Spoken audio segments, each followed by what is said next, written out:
Hi, Steve Adler. Good evening. Got a minute? Let's go through some numbers and let's see what they show. First dashboard, one we ordinarily go to, talking about hospitalizations. Hospitalizations today went up by 19. We haven't seen a number like that in a long time. Partly a function of the weekend coming into the new week. Usually the number's down there, reflecting the number of people that just don't go into a hospital on a Sunday. Takes the 7-day moving average down to 33, which is a drop. You can look at the map though in the middle. The chart looks more like we are plateauing out, but that's just kind of a cartoonish kind of drawing. We'll look at some real numbers here in just a moment. Taking a look at the number of new cases in the city, 229. That number up from 122 yesterday, which was kind of a weekend variant number. 229, we've been staying in that area, 200, 225, 250, 275 in that area now for a while. Also numbers that are kind of plateauing. Look in the middle, the 7-day running average for hospitalizations is 288. Tonight we have 271.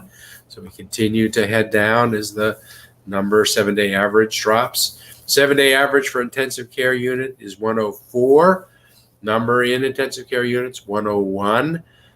So the gap between the 7-day average and our daily number used to have a bigger gap. And now the actual numbers catching up to the 7-day average, which means we're getting flatter. On ventilators, 74 is the 7-day running average. Numbers on ventilators, 76. So the number of people on ventilators today, just above the 7-day running average. Again, indications looking to us being in a plateau as opposed to driving the numbers down. Let's take a look at the next dashboard. This is the other one on the city page. You can see the numbers in green. They're the numbers I just went through with the counts tonight in the hospitals, ICUs, and dashboard. Total number of cases, 22,953. That's the number with the 229 added. The number of people that have passed away in our city, 303. That's an increase of 5 people. That number continues to grow. It continues to grow even at a greater rate across the state of Texas. I'm concerned about the plateau. That's what we're seeing in so many cities across the country that are able to protect their hospitals. But once we protect the hospitals and people aren't scared, then people start gathering more.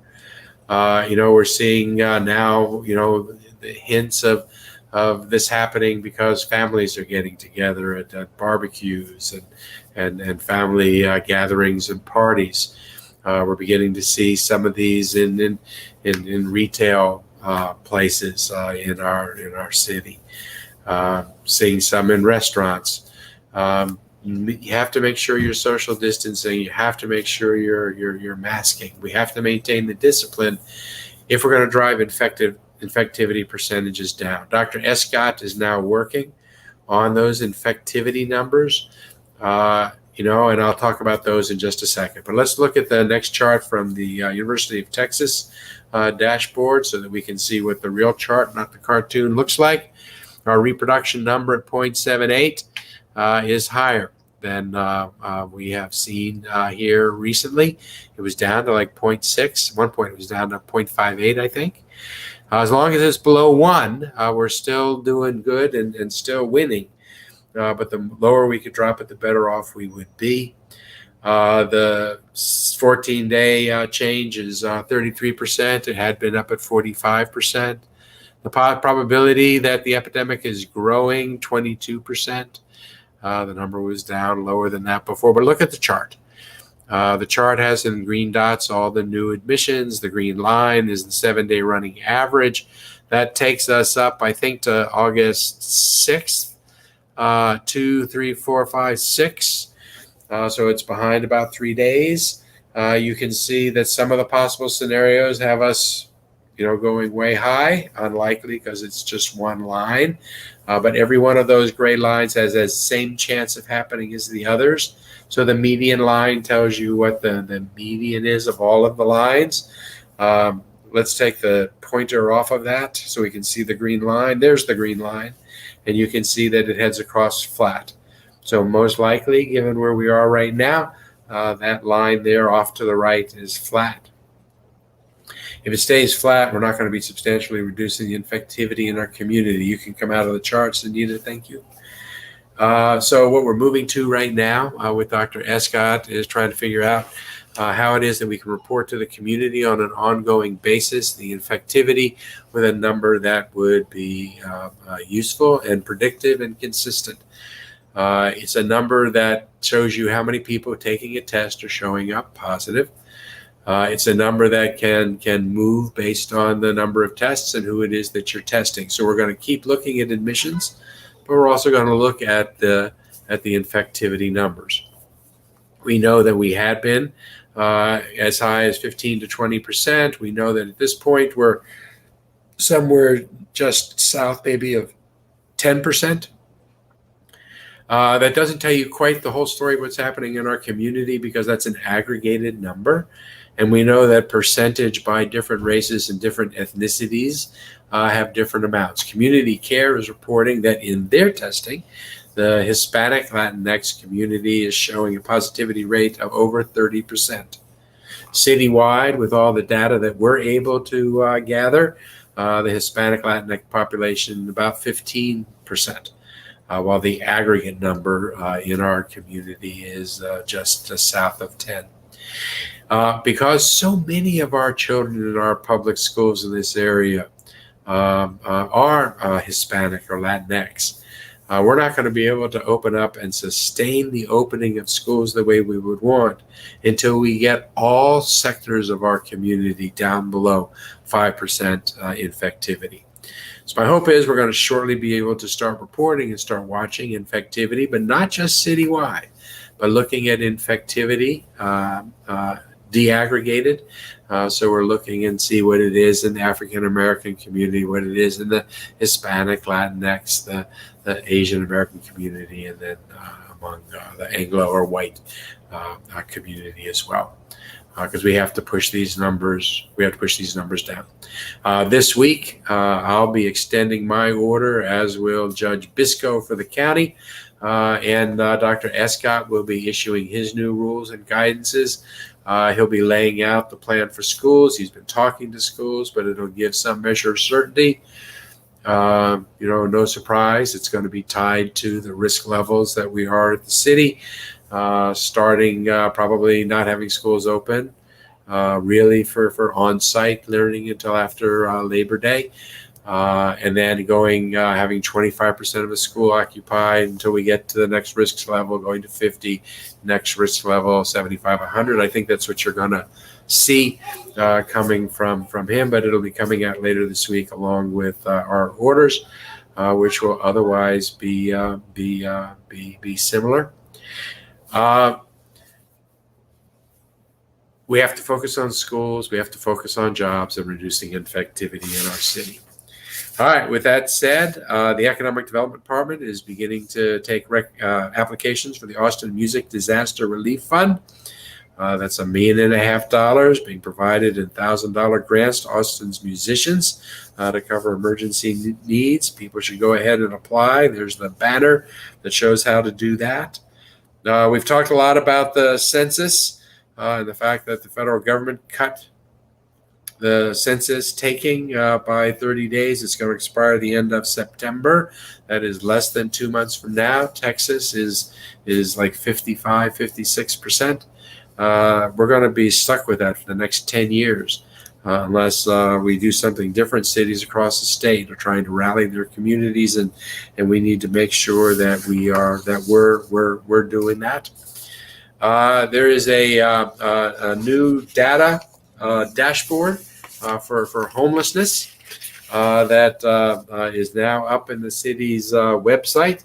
And at one of these got a minutes, we're going to go ahead and go through that go through that dashboard. Big week this week.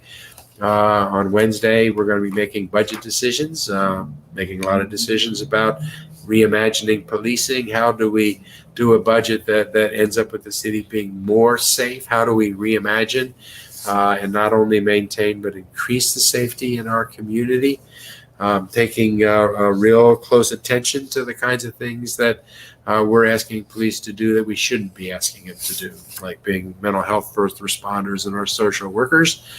And really using our police for the crime that we want them to focus on and prevention, but using resources to expand the opportunities to actually help stop family violence before it occurs, and then taking some of the people downtown experiencing homelessness that are so often and frequently ending up in our hospitals and our emergency rooms. Our police spending a lot of time helping folks in that community. What if we could take some of those hotels that we're purchasing and have purchased, put some of these dollars against finding these folks homes? Maybe we decrease the load for police officers downtown by finding a better, fairer, more just way to deal and support these folks. But anyhow, we'll do that on Wednesday.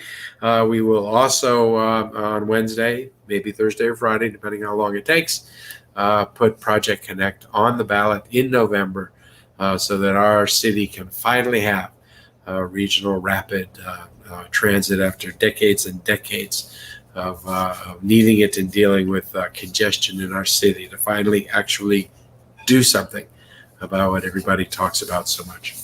We're going to conclude at night.